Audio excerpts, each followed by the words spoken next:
They tell you about the trials, the glass box, the testimonies that lasted months. What they don't tell you is what happened after midnight on June 1st, 1962. The rope around his neck, the sound that came from his corpse, the custom-built oven that reached 1800 degrees, the way the ashes scattered in the Mediterranean while Israel's territorial waters shrank behind the patrol boat. You think you know the Eichmann story, the Nazi who organized the final solution, captured by Mossad in Argentina.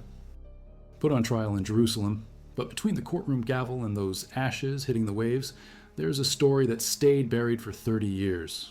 A story about a reluctant hangman, a Holocaust survivor who built the cremation oven, and the brutal details of Israel's first and only execution.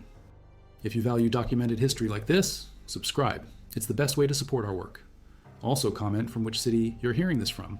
This script is researched and factual, using sources from Yad Vashem archives. Interviews with Shalom Nagar, published in the documentary Hatalion by Abigail Sperber, and testimonies from Pinchas Zaklikovsky, documented by Israel Hayom in 2022. These aren't generic Holocaust sources. These are the actual words of the men who were there. Now back to the information. April 11th, 1961. Jerusalem's newly built Beit Ha'am Auditorium, 750 seats packed with journalists from around the globe. A bulletproof glass booth constructed specifically for this moment. Adolf Eichmann, flanked by 2 Israeli policemen, enters the glass cage for the first time. The trial of the century begins. Chief Prosecutor Gideon Hausner rises. In the place where I stand before you, judges of Israel, to present the case against Adolf Eichmann, I do not stand alone. With me, at this moment, stand 6 million accusers, but they cannot rise to their feet, point an accusing finger towards the glass booth, and cry out towards the one sitting there, I accuse. The glass booth wasn't just protection from assassination attempts. It was symbolic display, a man separated from civil society, trapped behind bulletproof barriers.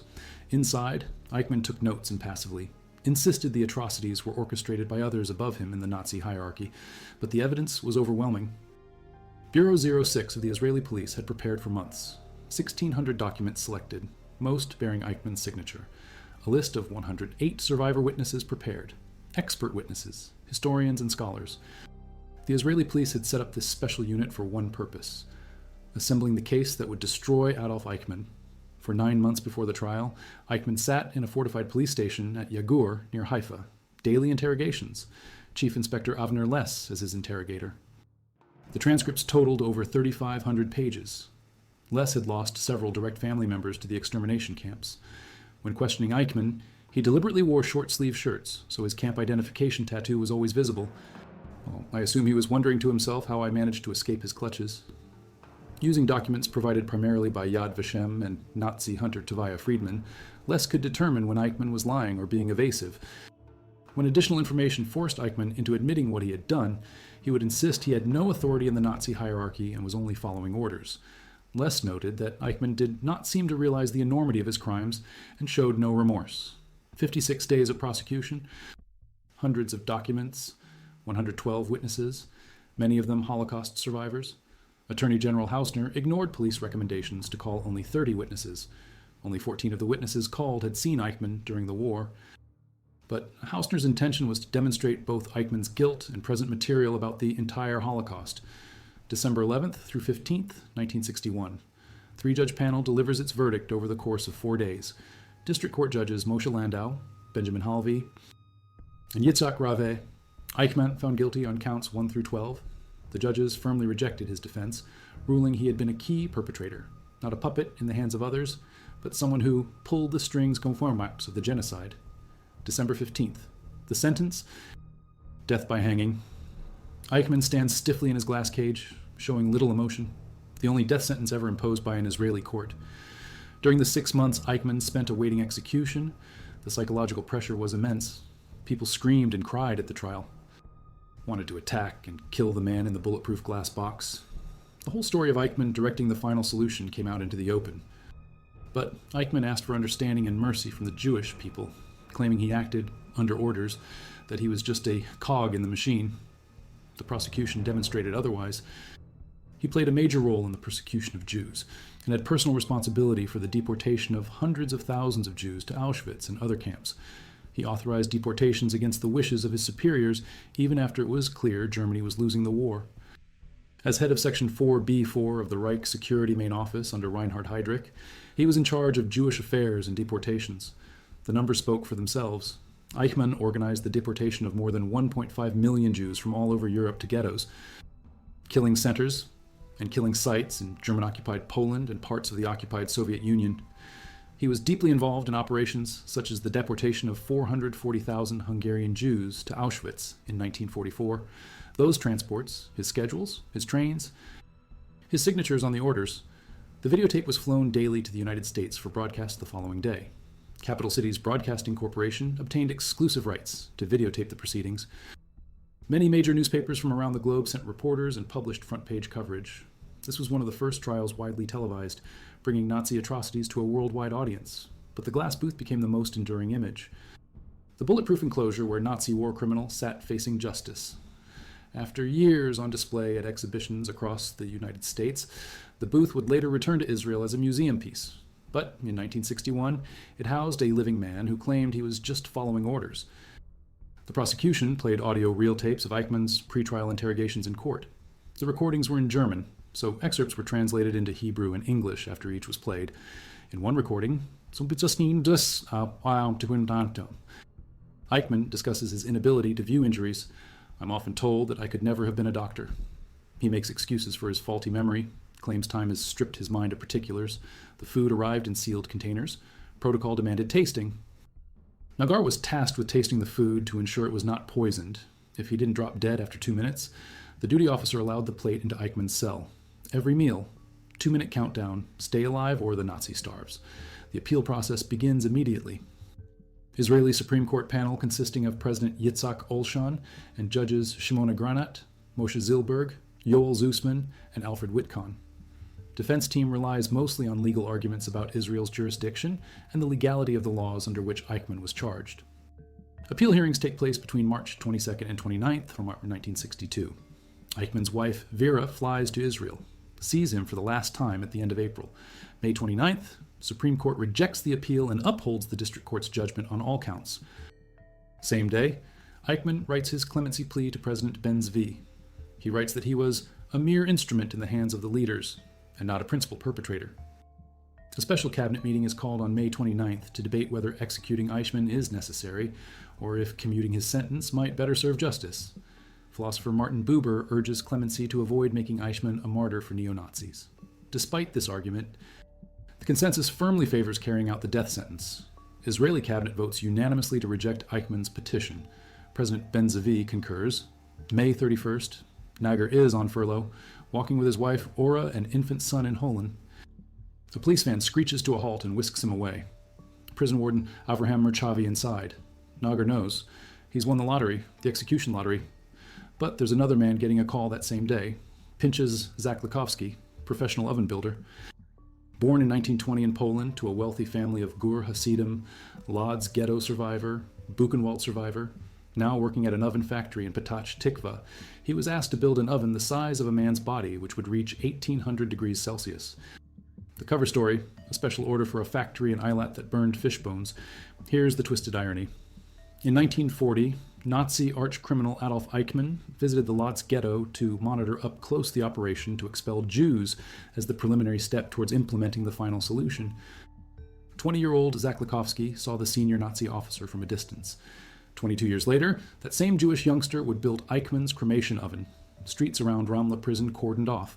All preparations done secretly for fear of sabotage by Eichmann supporters. The oven arrives by army truck after workers leave the factory. Under heavy guard, the oven makes its way to Ramla prison. Nagar arrives at the prison. Merchavi shows him and other guards footage, how the Nazis took innocent children and tore them to pieces. Nagar agrees to pull the lever. The execution chamber, makeshift gallows, holes made between 3 floors with a noose dangling from the highest to a trapdoor in the middle floor and a place for the body to fall at the bottom. Eichmann's final requests. He drank a glass of red wine before mounting the scaffold. Refused a last meal, consuming about half the bottle of Carmel, a dry red Israeli wine. He refused a blindfold. He also refused to don the traditional black hood for his execution. Canadian clergyman William Lovell Hull walks with him to the gallows. Hull pleads with Eichmann to return to Jesus. Eichmann ignores him, refuses a Bible. Nogger described arriving at the gallows when Eichmann already had the noose around his neck and was standing over a trap door. 4 journalists present. A small group of officials. Spy Master Rafi Etienne watching. If you value documented history like this, subscribe. It's the best way to support our work. Also comment from which city you're hearing this from. This is researched using primary testimonies from the men who were actually there, not secondary sources. Now back to the execution. Eichmann's last words. Long live Germany, long live Argentina, long live Austria. These are the 3 countries with which I have been most connected and which I will not forget. I greet my wife, my family, and my friends. I am ready. We'll meet again soon, as is the fate of all men. I die believing in God. Rafi Eichmann claimed in 2014 to have heard him later mumble, I hope that all of you will follow me, making those his final words. Nogger said he looked into Eichmann's eyes before stepping behind a screen to pull the lever. The trapdoor opens. He was pronounced dead at 2 minutes before midnight Thursday. Midnight between May 31st and June 1st, 1962. Here's where it gets brutal. After an hour, Nogger took the body down from the scaffold, but the corpse makes a sound. When Nogger lifted him, all the air inside came up, and the most horrifying sound was released from his mouth. Bah! Nogger felt the angel of death had come to take him too. His face was white as chalk. His eyes were bulging, and his tongue was dangling out. The rope rubbed the skin off his neck, and his tongue and chest were covered in blood. The cremation. According to instructions, it was forbidden for Holocaust survivors to take part in the execution of Eichmann, out of fear they would take the law into their own hands. But since Zaklikovsky was the one who built the oven, he was allowed to remain in the room during the cremation and supervise the whole process. Zaklikovsky returned home at 10-year-old son Tuli's room and told him quietly and calmly, Tonight, I cremated Eichmann. The next day, he went to work like nothing happened. When asked how it was, he answered, I turned on the oven, put the body in, and that was that. All I did was turn Eichmann into ashes. Dawn, 4:30 a.m. Eichmann's ashes were placed inside a jug and taken to a boat anchored at Jaffa Port, Israeli Navy patrol boat. The next morning, June 1st, his ashes were scattered at sea over the Mediterranean, beyond the territorial waters of Israel by an Israeli Navy patrol boat. This was to ensure that there could be no future memorial, and that no country would serve as his final resting place. Goldman, who supervised the scattering, said, I was amazed to see how little ashes remained of a person.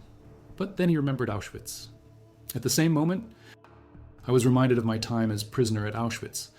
When I came close to the crematorium building, there was a mountain of ashes, and we understood that it was the ashes of human beings. They gave us wheelbarrows, and they told us to fill the wheelbarrows and to scatter the ashes among the paths belonging to the SS officers. The aftermath haunted everyone involved. Nogger suffered from post-traumatic stress disorder and nightmares, and feared Eichmann was following him. He couldn't walk past the prison cells alone. His shift colleagues used to poke fun at him and say, What you afraid of? It's a dead man. You yourself cremated him. What can he do to you? But the fear didn't leave him. After that, Nogger became religious. He started wearing a yarmulke and going to synagogue, praying, putting on tefillin, keeping the Sabbath. He went to study ritual slaughter and kept at it. He felt better. He became a kosher butcher and worked until his 70s. For 30 years, nobody knew who executed Eichmann. Nogger's identity was kept secret for 3 decades for fear of reprisal until it was revealed by Israeli journalists in 1992. A radio station wanted to produce a 30th anniversary program. They sifted through prison records, followed tips from former employees, found the short Yemenite guard and Pomanindard as he was remembered. The execution was broadcast the next morning. One-line announcement on Kol Yisrael radio. That's it. Israel's first and only execution, condensed to a single sentence. But here's what makes this story even darker. The international community watched. The Eichmann trial was the first time that what Americans now call the Holocaust was presented to the American public as an entity in its own right, distinct from Nazi barbarism in general. The proceedings were one of the first trials widely televised and brought Nazi atrocities to a worldwide audience. The trial educated the world about systematic murder. The execution sent a different message. Justice has consequences. Even 16 years after the war ended, even when you escape to Argentina, even when you live quietly managing a laundromat, the rope finds you. A special cabinet meeting was called on May 29th, Farm 1962, to debate whether executing Eichmann was necessary or if commuting his sentence might better serve justice. Philosopher Martin Buber urged clemency to avoid making Eichmann a martyr for neo-Nazis. Despite this argument and others like it, the consensus firmly favored carrying out the death sentence. Why the brutal details? Why the custom oven? Why scatter the ashes beyond territorial waters? Because they knew what they were dealing with. Charged with managing and facilitating the mass deportation of Jews to ghettos and killing centers in the German-occupied East, he was among the major organizers of the Holocaust. As head of Section 4B4 of the Reich Security Main Office under Reinhard Heydrich, Eichmann was in charge of Jewish affairs and deportations. He organized the forced removal of hundreds of thousands of Jews from Germany and occupied parts of Europe, arranging transport trains to ghettos and extermination camps as part of the final solution. The numbers matter. Eichmann organized the deportation of more than 1.5 million Jews from all over Europe.